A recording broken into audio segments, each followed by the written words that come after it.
Hello students, good evening.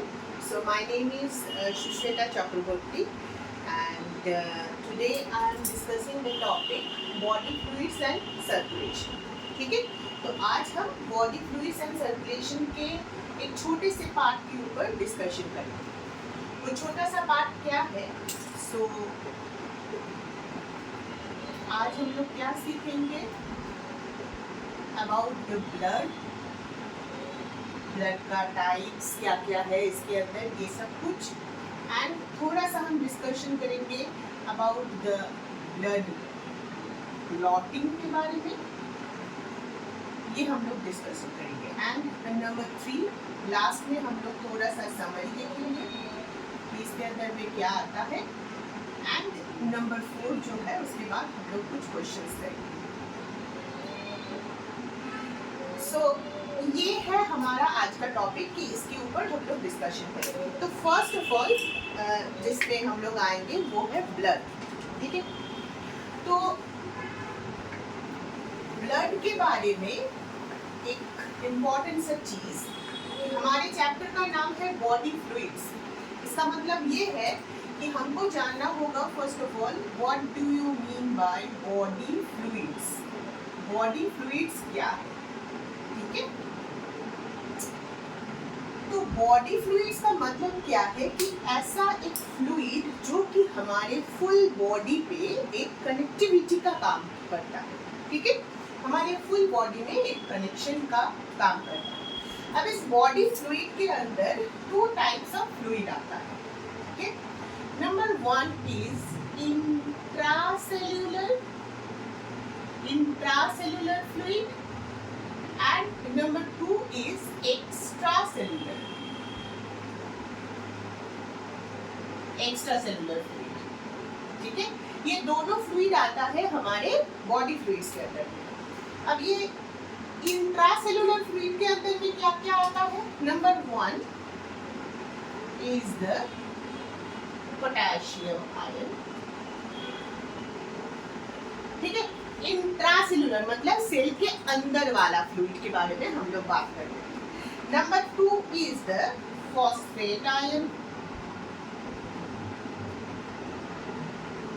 ठीक है, ये दोनों आयन जो है वो हमारे बॉडी इंट्रासेल्युलर फ्लूइड के अंदर होता है. Number C of course protein is also there. ठीक है, अब इंट्रासेल्युलर फ्लूइड हो गया.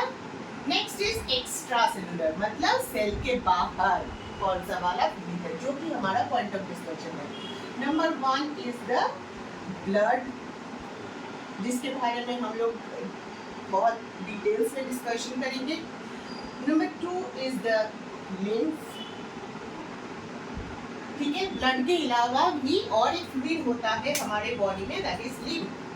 बहुत डिस्टिंक्ट डिफरेंस है दोनों के अंदर में कि ब्लड और लिम्फ का कलर वाइज, नेचर वाइज बहुत सारा एक डिफरेंस आता है दोनों में.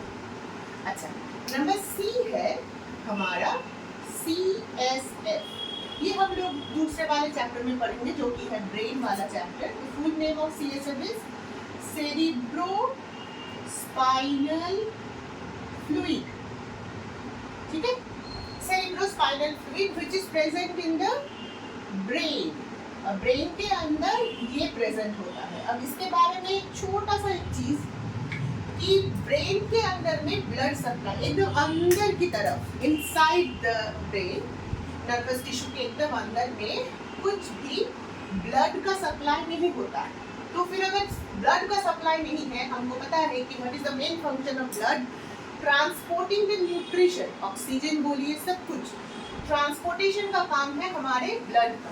तो अगर ब्लड नहीं जा रहा है इनसाइड द ब्रेन, तो फिर ब्रेन के अंदर न्यूट्रिशन कौन प्रोवाइड करेगा? सो CSF सेरिब्रोस्पाइनल फ्लूइड एक ऐसा फ्लूइड है जो कि ब्रेन के अंदर ये सारे के सारे न्यूट्रिशन जो है वो प्रोवाइड करता है. ठीक है, ये हम लोग ब्रेन के चैप्टर में डेफिनेटली पढ़ेंगे. एंड ऑल्सो इसका और एक फंक्शन है to balance the body. Okay, so ये गया हमारा इंट्रासेल्युलर एंड एक्स्ट्रासेल्युलर फ्लूइड. अब हम हमारे NCERT में किसके बारे में है? ह्यूमन सर्कुलेशन के बारे में हम लोगों को पढ़ना होगा. तो ह्यूमन सर्कुलेशन के बारे में अगर हमको पढ़ना होगा, सो इनसाइड द ह्यूमन सर्कुलेशन अगर हमको इसके बारे में एनसीईआरटी में पढ़ना होगा, तो फर्स्ट ऑफ ऑल हम लोग देखेंगे ह्यूमन सर्कुलेशन के अंदर में डेफिनेटली ब्लड आएगा, ब्लड के बारे में हम लोग देखेंगे। नेक्स्ट ये आएगा हमारे वेसल्स के बारे में हम लोग पढ़ेंगे। ब्लड के अंदर जो जो भी वेसल्स आता है ह्यूमन सर्कुलेशन के अंदर में, इसमें आएगा आपका आर्टरीज के बारे में, या फिर आर्टरियोल, छोटा छोटा ब्रांचेस आता है, आउटा आर्टरीज, आर्टरियोल, ये स्मॉल स्मॉल ब्रांचेस हो जाता है। मेन ब्रांच का जो भी डिविजन्स है आर्टरीज के बारे में हम लोग पढ़ेंगे। उसके बाद हम लोग वेन्स के बारे में, ये वेन्स वेसल्स चैप्टर में पढ़ाया जाएगा, और कैपिलरीज, इसकी इंक्लूडिंग ये सब कुछ है कैपिलरीज, ठीक है, ये वेसल्स के अंडर में आता है। एंड नंबर 3 ह्यूमन हार्ट के बारे में इसके अंदर में, ठीक है। तो ये सब कुछ कवर अप कर लेगा ये फुल्ली पार्ट है। अब हमारा आज का पॉइंट ऑफ डिस्कशन ब्लड के ऊपर है, तो हम लोग थोड़ा सा पहले ब्लड को देखेंगे कि ब्लड के अंदर में हमको क्या क्या डिवीजन आता है, ठीक है।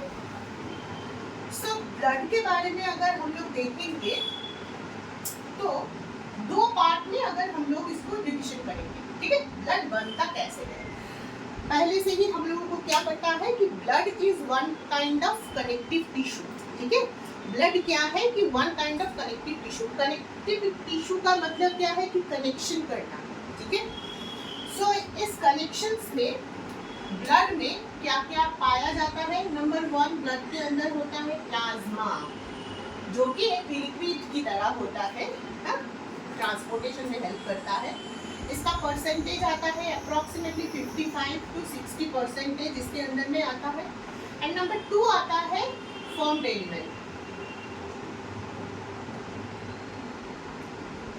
फॉर्म्ड एलिमेंट इसके अंदर में आता है। अब इस फॉर्म्ड एलिमेंट के अंदर में हम लोग अगर इसको डिविजन करेंगे तो इसके अंदर आएगा हमारा ब्लड का कॉर्पसल्स, ब्लड का कॉर्पसल्स, जिसके अंदर में आएगा हमारा RBC, red blood corpuscles, and WBC, ठीक है। एंड आएगा ब्लड प्लेटलेट्स, ठीक है, जिसका और एक नाम क्या है, थ्रोम्बोसाइट्स, थ्रोम्बोसाइट्स, ठीक है। आरबीसी डब्ल्यूबीसी का भी और नाम है। RBC is also called as the erythrocytes and WBC also called as the lymphocytes, ठीक है। सो ब्लड के अंदर हम लोगों ने क्या क्या देखा, एक मेन चीज देखा जो कि है प्लाज्मा। प्लाज्मा में ज्यादातर अमाउंट अप्रॉक्सीमेटली 90 से लेके 92% तक होता है वाटर, ठीक है। और भी कुछ कुछ एलिमेंट्स होता है, वो भी हम लोग डिस्कशन करेंगे। तो प्लाज्मा कवर अप करता है अप्रॉक्सीमेटली 5% ऑफ द बॉडी, ठीक है, जिसके अंदर में हम लोगों ने क्या देखा कि ज्यादा से ज्यादा वाटर, ठीक है। सो नेक्स्ट हमारा पार्ट आता है कि ब्लड के अंदर हम लोग पहले प्लाज्मा के बारे में डिस्कशन करेंगे कि प्लाज्मा में आखिर होता क्या है, ठीक है।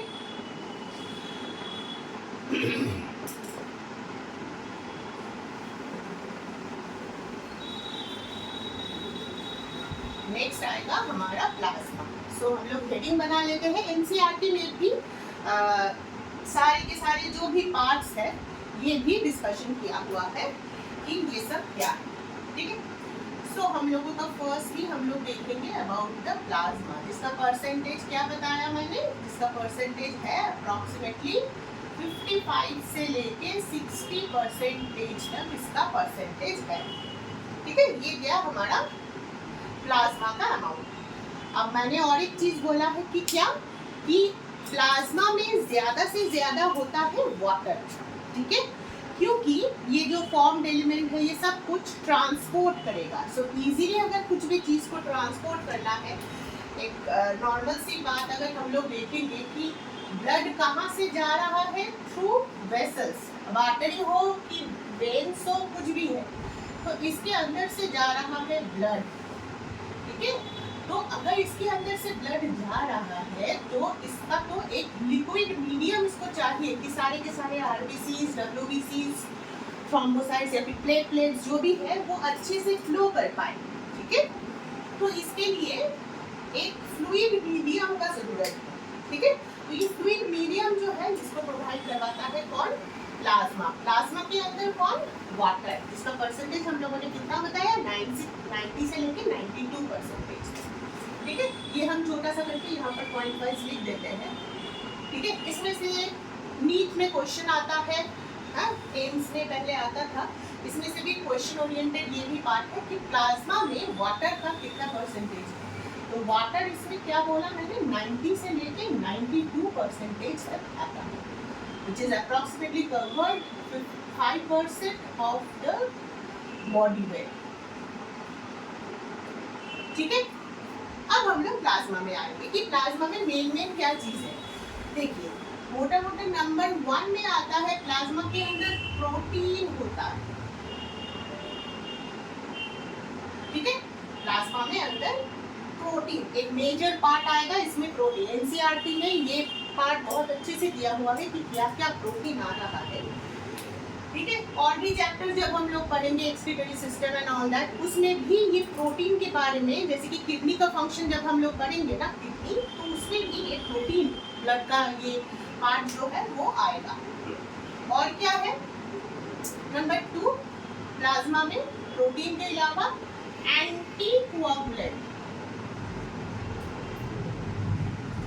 एंटीकोआगुलेंट भी इसमें आता है। अब एक बात सोचिए कि एंटीकोआगुलेंट का मतलब क्या है? कोआगुलेंट का मतलब होता है कोआगुलेशन, दैट मीन्स कि ब्लड जो है वो फ्लो कर रहा है। जैसे कि मैंने पहले पिक्चर में दिखाया कि ये मानिए कि एक वेसल है जिसमें से ब्लड जो है वो फ्लो कर रहा है बहुत अच्छे से। अब बॉडी के अंदर अगर ब्लड अच्छे से फ्लो कर रहा है, that means there is no obstruction, कुछ भी ऐसा पार्ट नहीं है कि जहाँ पर ब्लड जाके क्लॉट हो जा रहा है, जम जा रहा है, नहीं है। तो ये आसान सा एक फ्लूइडिटी को मेंटेन करने के लिए, कोआगुलेशन ना हो इसको मेंटेन करने के लिए, there is a major anticoagulant which is present in the blood and the name is heparin, ठीक है। तो ब्लड में एक हेपारिन नाम का एंटीकोआगुलेंट जो है वो होता है, तो जो कि एक कंजुगेटेड पॉलीसैकेराइड है, ठीक है। अब हम लोग जानते हैं पॉलीसैकेराइड क्या है? कार्बोहाइड्रेट, ठीक है। कंजुगेटेड टाइप ऑफ पॉलीसैकेराइड है। एनसीईआरटी में ये कंजुगेटेड पॉलीसैकेराइड जो है वो आप लोगों को blood molecules, body biomolecules chapter में ये मिल जाएगा, ठीक है। सो हम लोगों ने क्या बोला कि ये एक स्पेशल टाइप ऑफ एंटीकोआगुलेंट इसमें होता है जिसका नाम क्या बताया मैंने?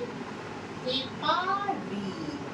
इसकी वजह से ब्लड कोआगुलेट नहीं करता inside the blood vessel. It prevents the coagulation of blood inside the blood vessel, ठीक है। हेपारिन की वजह से ये कोआगुलेशन नहीं करता। जब जहाँ पर इसको कोआगुलेशन का जरूरत होगा, जहाँ पर अगर कट गया, वेसल्स में कट हो सकता है, टिश्यूज में कट हो सकता है, उस टाइम में इस हेपारिन को हम लोगों को ऐसा करना पड़ेगा कि इसके एक्शन को हम लोगों को बंद करना पड़ेगा, सो दैट कि वहाँ पर कोआगुलेशन जो है वो हो सके, ब्लड क्लॉट हो सके। क्योंकि अगर उस टाइम में हेपारिन अपना काम करेगा तो ब्लड बहुत सारा लॉस हो जाएगा, विच इज नॉट गुड, ठीक है। अब आते हैं प्रोटीन में। तो प्रोटीन में क्या क्या पार्ट है? तो प्रोटीन में है नंबर 1, अगर हम लोग देखेंगे प्रोटीन में एक मेजर सा प्रोटीन इसमें आता है। नंबर 1 इज एल्बुमिन, ठीक है। एक मेजर सा प्रोटीन आता है, इसका नाम है कि एल्बुमिन, ठीक है। अब ये एल्बुमिन जो एक प्रोटीन है ये सिंथेसाइज होता है कहाँ पर? ये सिंथेसाइज होता है लीवर, ठीक है। कहाँ पर सिंथेसाइज हो रहा है? लीवर में जाके ये सिंथेसाइज हो रहा है, ठीक है। लीवर में ये बन रहा है। अब देखिए लीवर जो है जिसमें ब्लड का कंसिस्टेंसी, ब्लड का अमाउंट बहुत ज्यादा होता है, ठीक है। आरबीसी का भी जब काम खत्म हो जाता है वो लीवर में इसका काम जो है आरबीसी में भी देखा जाता है, मतलब लीवर में भी आरबीसी का काम होता है, क्योंकि which is rich source of blood. अब इसका काम क्या है? What is the main function of albumin? The main function of albumin is maintenance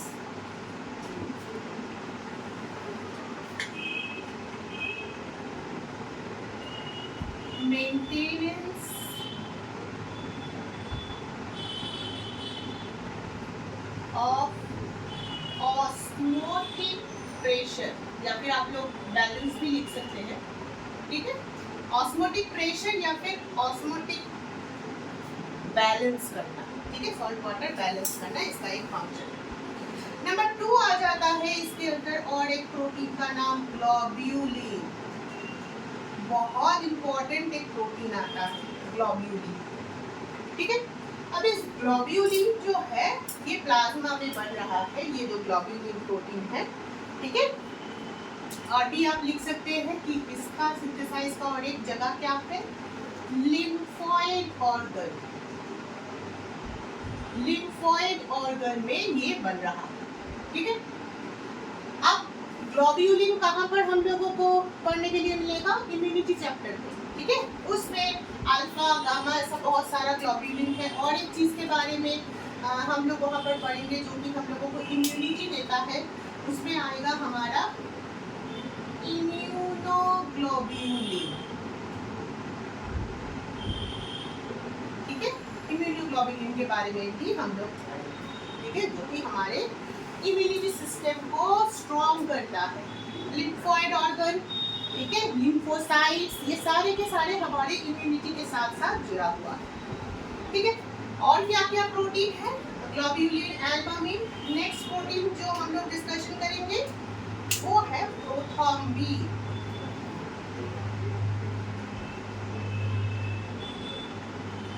prothrombin next protein, इसका फंक्शन ब्लड में बहुत इंपॉर्टेंट है। अब ये फंक्शन क्या करता है? इसका इंपॉर्टेंट एक फंक्शन क्या है? ये ब्लड क्लॉटिंग में एक इंपॉर्टेंट सा रोल प्ले करता है, ठीक है। ब्लड कोआगुलेशन बोलिए या फिर क्लॉटिंग, ये इसमें प्रोथ्रोम्बिन एक इंपॉर्टेंट सा रोल प्ले करता है, ठीक है। अभी ये ऐसा भी बोला जाता है कि प्रोथ्रोम्बिन जो है वो लार्जेस्ट प्लाज्मा प्रोटीन के अंदर में आता है, ठीक है। प्रोथ्रोम्बिन हो गया। उसके बाद नेक्स्ट जो प्रोटीन आएगा नंबर बी में, नेक्स्ट जो प्रोटीन आएगा आफ्टर प्रोथ्रोम्बिन के बाद में फाइब्रिनोजेन। ये भी इम्पोर्टेंट एक रोल प्ले करेगा, कहाँ पर? In blood clotting. ये भी ब्लड क्लॉटिंग में एक इम्पोर्टेंट सा रोल प्ले करेगा, क्योंकि लास्ट में इसको कन्वर्ट होना है किसमें? फाइब्रिन में, सो दैट ये जाके ब्लड को क्लॉट करवा पाएगा, ठीक है। फाइब्रिनोजेन एंजाइम चैप्टर में है कि फाइब्रिनोजेन जो है वन टाइप ऑफ जाइमोजेन या फिर प्रो एंजाइम बोला जाता है। Inactive form to active form में इसको कन्वर्ट करना पड़ता है, सो दैट कि वहाँ पर जाके ब्लड क्लॉट हो जाए। तो ये है हमारे प्लाज्मा के अंदर सब कुछ, ठीक है। अब प्लाज्मा अगर हो गया है, नेक्स्ट हम लोग देखेंगे अबाउट द ब्लड कॉर्पसल्स या फिर ब्लड सेल, जो कि हमारे फॉर्म एलिमेंट के अंदर में आता है, ठीक है। तो ब्लड कॉर्पसल्स बोलिए या फिर ब्लड सेल्स बोलिए, इसके अंदर में क्या क्या है? तो ब्लड सेल्स, ठीक है। इस ब्लड सेल्स के बारे में अब हम देखेंगे। नंबर 1 ब्लड सेल या फिर ब्लड कॉर्पसल्स के अंदर में आता है। नंबर 1 इज आरबीसी, ठीक है, जिसका और एक नाम बताया था हम लोगों ने, क्या? एरिथ्रोसाइट्स, ठीक है। अब ये एरिथ्रोसाइट्स या फिर आरबीसी जो है, इसका स्ट्रक्चर जो है ये थोड़ा सा पॉइंट पॉइंट ऑफ डिस्कशन में आएगा। क्यों? क्योंकि इसका जो शेप है वो थोड़ा सा बाइकॉन्केव है, ठीक है, ये एक शेप है। इस आरबीसी ने क्या किया, अपने अंदर न्यूक्लियस, माइटोकॉन्ड्रिया, ये सब को लूज कर दिया, सो दैट कि सरफेस एरिया जो है वो आरबीसी का बड़ा हो सके, एंड इस सरफेस एरिया से ये क्या करेगा, मैक्सिमम से मैक्सिमम अमाउंट ऑफ ऑक्सीजन को ट्रांसपोर्ट कर सकेगा थ्रू आउट द बॉडी, ठीक है। अब ऑक्सीजन एंड कार्बन डाइऑक्साइड ये दोनों का ट्रांसपोर्टेशन का काम आता है हमारे आरबीसी के अंदर, ठीक है। अब आरबीसी का अमाउंट जो है अप्रॉक्सीमेटली 7 से लेके 8 माइक्रोमीटर, या फिर आप लोग इसको म्यूएम भी लिख सकते हैं, माइक्रोमीटर, ठीक है। इसका परसेंटेज आरबीसी ज़्यादा से ज़्यादा अमाउंट ऑफ ऑक्सीजन को, कार्बन डाइऑक्साइड दोनों को ही ट्रांसपोर्टेशन में हेल्प करता है। अब इस आरबीसी में एक रेड कलर का पिगमेंट हेमोग्लोबिन भी होता है, जिसका काम क्या है, ऑक्सीजन को कैरी करना, ठीक है, जिसका काम है ऑक्सीजन को कैरी करना। अब मैक्सिमम से मैक्सिमम अमाउंट ऑफ ये ऑक्सीजन को थ्रू आउट द बॉडी जो है वो ट्रांसपोर्ट करेगा, ठीक है। अब आरबीसी का एज कितना होता है, या फिर हम लोग अगर बोलेंगे तो लाइफ स्पैन कितना होता है आरबीसी का, वो है ओनली 120 डेज इसका लाइफ स्पैन होता है। उसके बाद जाके ये स्प्लीन में जाके डिस्ट्रॉय होता है, ठीक है। इसके लिए आरबीसी को बोला जाता है, स्प्लीन को बोला जाता है कि ग्रेवयार्ड ऑफ आरबीसीज।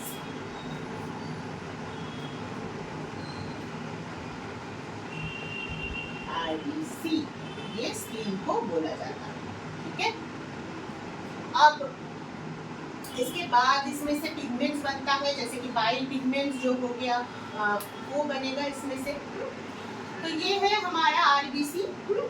अब इस आरबीसी में हम लोगों ने देख लिया कि हीमोग्लोबिन होता है। हीमोग्लोबिन का जो कलर है वो रेड कलर का होता है, why due to the presence of iron, ठीक है।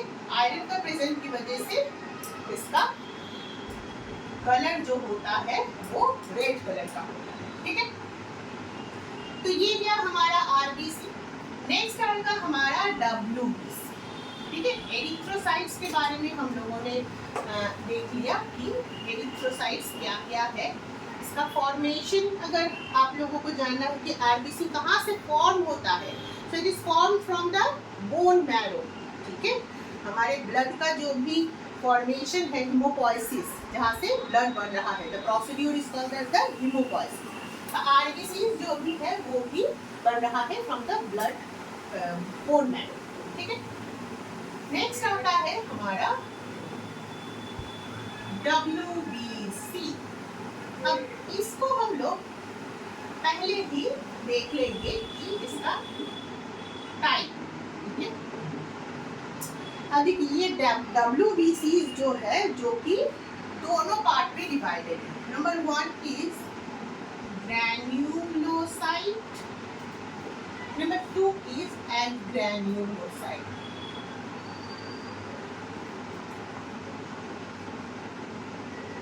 ठीक है, ये दोनों भाग है हमारे WBC का, ठीक है। अब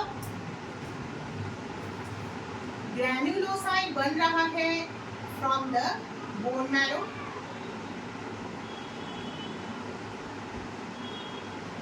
और ये बन रहा है फ्रॉम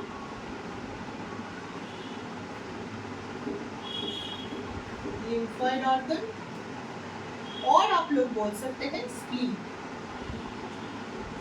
ठीक है। अब ग्रैन्युलोसाइट के अंदर में कुछ भाग आता है, ठीक है, और एग्रैन्युलोसाइट के अंदर में कुछ भाग आता है, ठीक है। ग्रैन्युलोसाइट के अंदर में नंबर 1 आएगा न्यूट्रोफिल, ये है टाइप, ठीक है। इसका शेप जो है वो कुछ ऐसा होता है, इसमें जो न्यूक्लियस जो होता है वो मल्टी लोब्स होता है, और ग्रैन्युलोसाइट नाम से ही हम लोगों को पता चल रहा है कि इसके अंदर ग्रैन्यूल्स है। उसके बाद आता है इओसिनोफिल, जिसमें भी न्यूक्लियस जो है वो 2 से लेकर 3 लोब तक हो सकता है। Again some granules are present. And number 3 is basophil. ठीक है।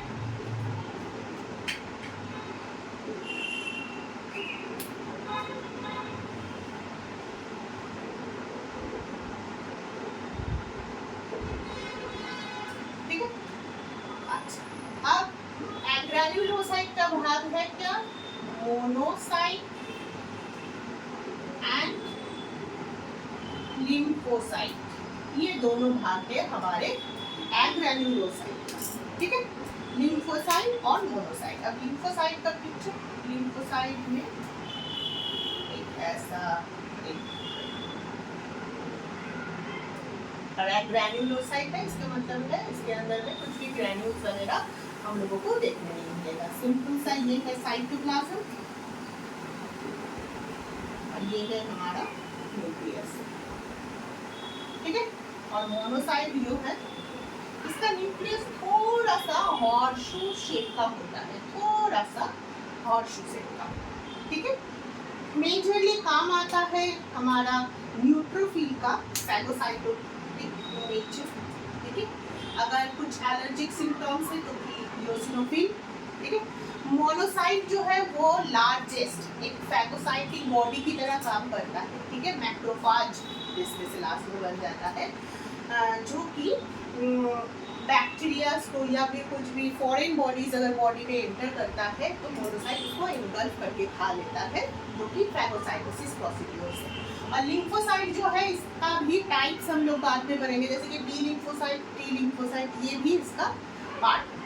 ठीक है, इसका टाइप्स है जी, ये हमारे इम्यूनिटी में काम में आता है। ठीक है, तो ये गया हम लोगों के WBC का टाइप्स।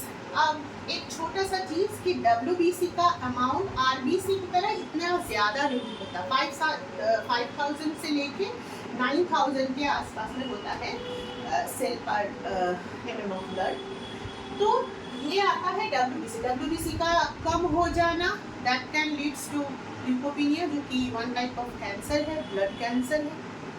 ठीक है, और WBC जो है वो हमारी इम्यूनिटी सिस्टम में बहुत इम्पोर्टेंट एक रोल प्ले करता है, बट इसके अंदर न्यूक्लियस होता है, RBC के अंदर न्यूक्लियस नहीं होता। At the formation there is nucleus, but later on वो अपना सारे के सारे ऑर्गेनेलिज को वो डिस्ट्रॉय कर देता है या फिर उसको छोड़ देता है, सो दैट कि उसको स्पेस मिल सके टू ट्रांसपोर्ट मैक्सिमम से मैक्सिमम अमाउंट ऑफ ऑक्सीजन। ठीक है, अब लास्ट वाला कॉर्पसस जो है वो हमारे पास है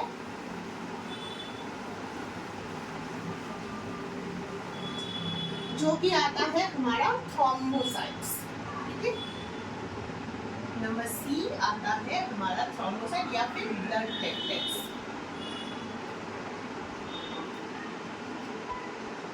ठीक है, अब ब्लड प्लेटलेट्स का और एक नाम हम लोगों ने क्या बताया, थ्रोम्बोसाइट्स। ठीक है, अब ये क्या काम करेगा, ये हमारे ब्लड क्लॉटिंग में हेल्प करेगा। ठीक है, सो इसका जो भी फॉर्मेशन है फ्रॉम द मेगा कैरियोसाइट्स से ये फॉर्मेशन आता है ब्लड प्लेटलेट्स। ठीक है, ब्लड प्लेटलेट का जो इम्पोर्टेंट काम है वो है ब्लड क्लॉटिंग में हेल्प करना। तो हमारा नेक्स्ट पॉइंट ऑफ डिस्कशन है कि ब्लड क्लॉटिंग या फिर ब्लड कोआगुलेशन में ये कैसे हेल्प करता है। ठीक है, अब एक छोटा सा चीज अभी हम लोग डिस्कशन करेंगे about the coagulation of blood.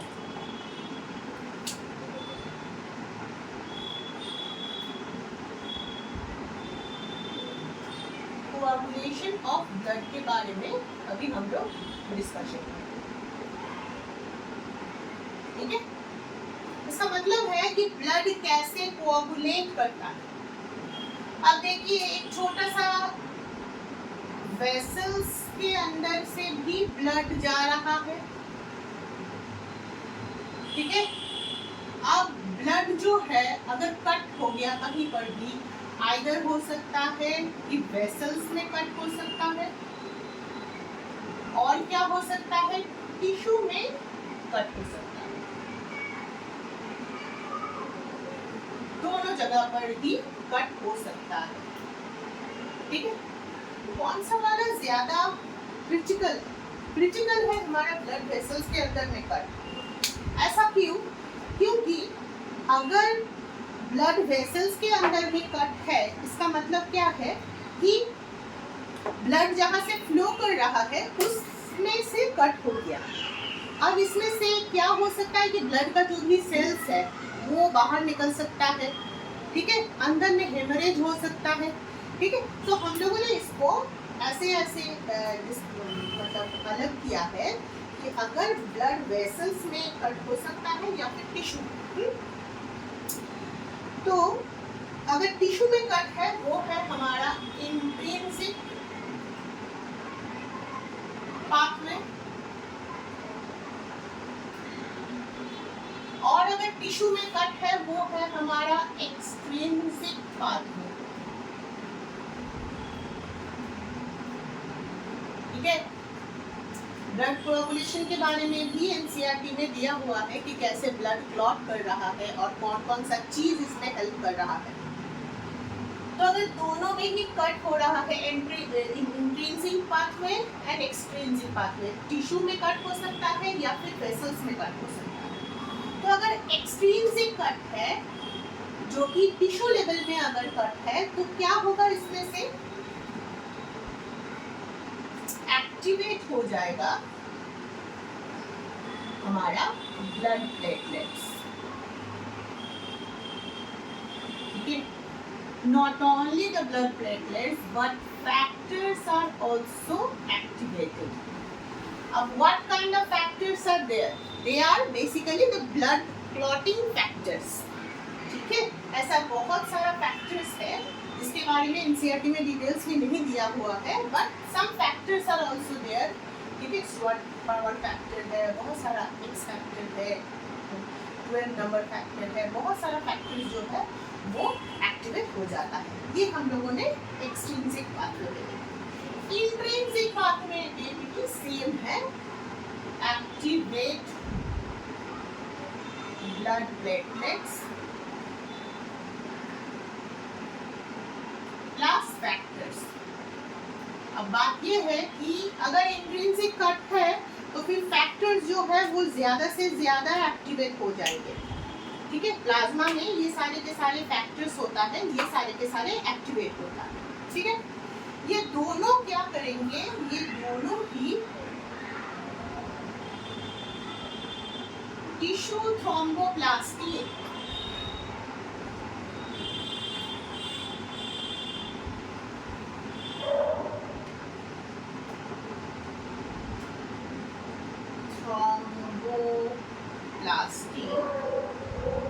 इसको जाके एक्टिवेट करेंगे, ठीक है। अगर टिश्यू में हो रहा है तो टिश्यू में, या फिर वेसल्स में हो रहा है तो फिर वेसल्स में, ये क्या करेंगे तो थ्रोम्बोप्लास्टिन एक्टिवेट होगा। ये दोनों कट से जो कि इनएक्टिवेट करना पड़ेगा, इन दोनों को इनएक्टिवेट, वो है फैक्टर 10, ठीक है। ये दोनों क्या करेंगे, फैक्टर 10 को इनएक्टिवेट करेंगे, और इस इनएक्टिवेशन में इसका एक इम्पोर्टेंट रोल प्ले करेगा। वो कौन है, वो है हमारा कैल्शियम, ठीक है। कैल्शियम जो है वो एक रोल प्ले करेगा। हमको अगर एंजाइमेटिक रिएक्शंस के बारे में हमको पता है कि कोई भी रिएक्शन अगर हो रहा है उसमें अगर छोटा सा ऐसा कुछ फैक्टर्स हम लोग ऐड करेंगे कि ये जो रिएक्शन है वो थोड़ा सा फास्ट हो सके, ठीक है। अब ये सारे के सारे फैक्टर्स मिलके प्रोथाग्लिनेज इनएक्टिवेट हो गया है फैक्टर 10। अब होगा इनएक्टिवेशन, अब होगा प्रोथ्रोम्बिनेज। प्रोथ्रोम्बिनेज वो एक इम्पॉर्टेंट सा रोल प्ले करेगा, ठीक है। प्रोथ्रोम्बिनेज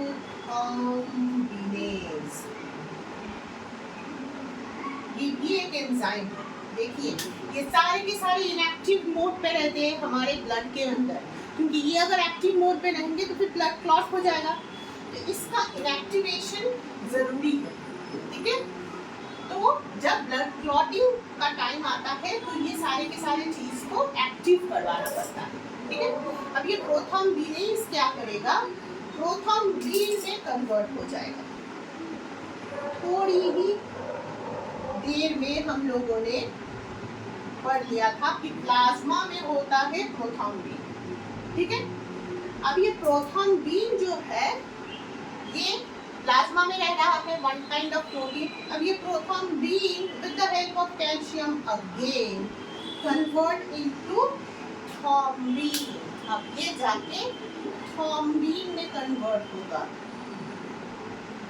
अब एक बात देखिए, अगर मान लीजिए कि डायरेक्टली हमको थ्रोम्बिन में एक्टिवेट करवाना पड़ेगा तो दैट इज इम्पॉसिबल, हमको पार्ट बाय पार्ट आना पड़ेगा। प्रोथ्रोम्बिनेज अगर प्रोथ्रोम्बिन में कन्वर्ट नहीं होगा तो फिर कभी भी प्रोथ्रोम्बिन थ्रोम्बिन में नहीं कन्वर्ट हो सकता है, और अगर थ्रोम्बिन नहीं हुआ तो कभी भी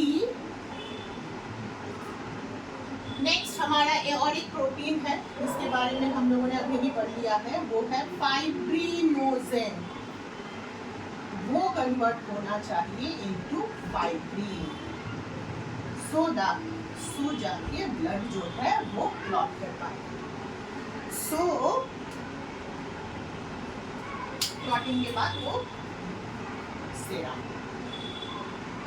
अब देखिए थ्रोम्बिन अगर नहीं है तो कभी भी फाइब्रिनोजेन फाइब्रिन में नहीं होगा, और अगर हम लोगों ने प्रोथ्रोम्बिनेज को एक्टिव ना किया तो कभी भी प्रोथ्रोम्बिन थ्रोम्बिन में कन्वर्ट नहीं हो सकेगा।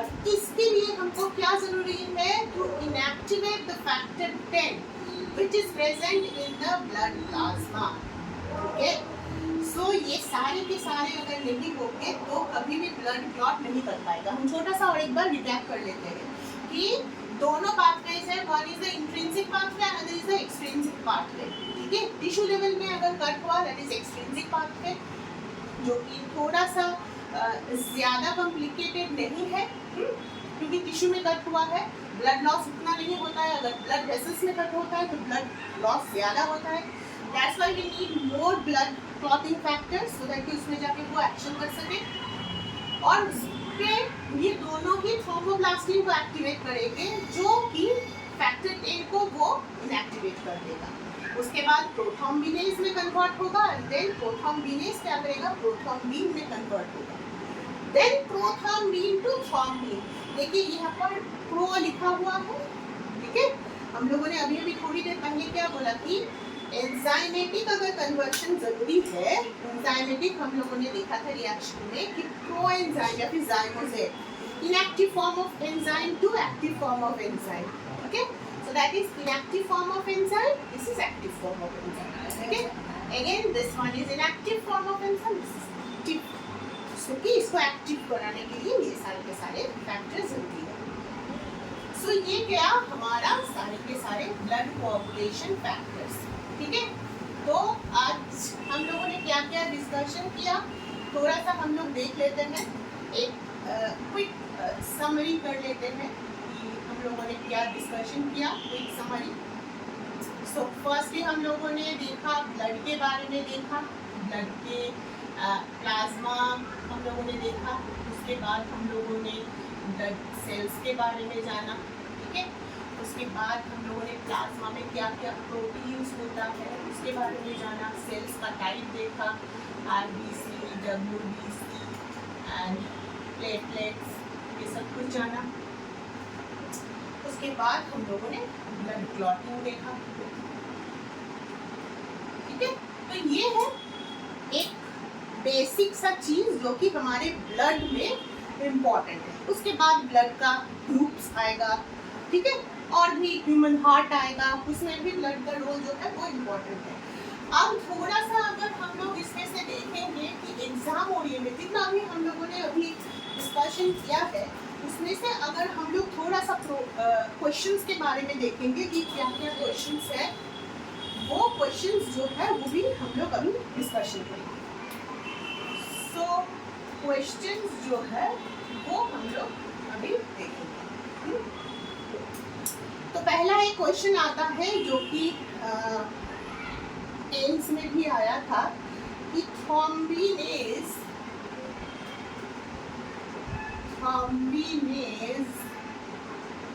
एसोसिएटेड विथ, ठीक है, ये एक क्वेश्चन आता है। ऑप्शंस में है क्या, elimination of urea, option A है elimination of urea and other excretory products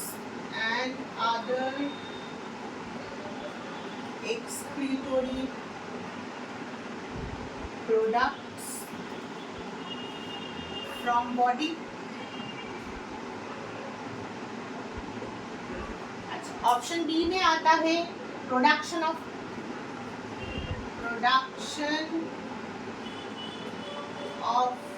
RBC from bone marrow,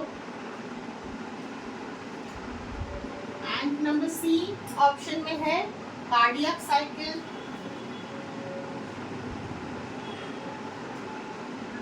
and regulation, and number D में लास्ट में ऑप्शन में आता है enzymatic reaction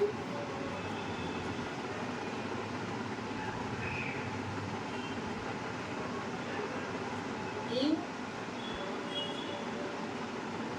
coagulation of blood। So देखिए ये हमारा क्वेश्चन है कि thrombinase enzyme associated with elimination of urea and other excretory product from the body, production of RBC from bone marrow, cardiac cycle and regulation, ना enzymatic reaction in coagulation of blood।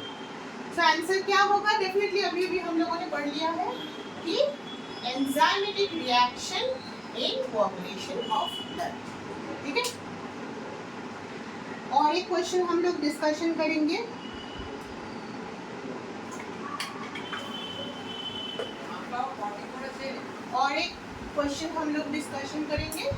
ठीक है, वो है the main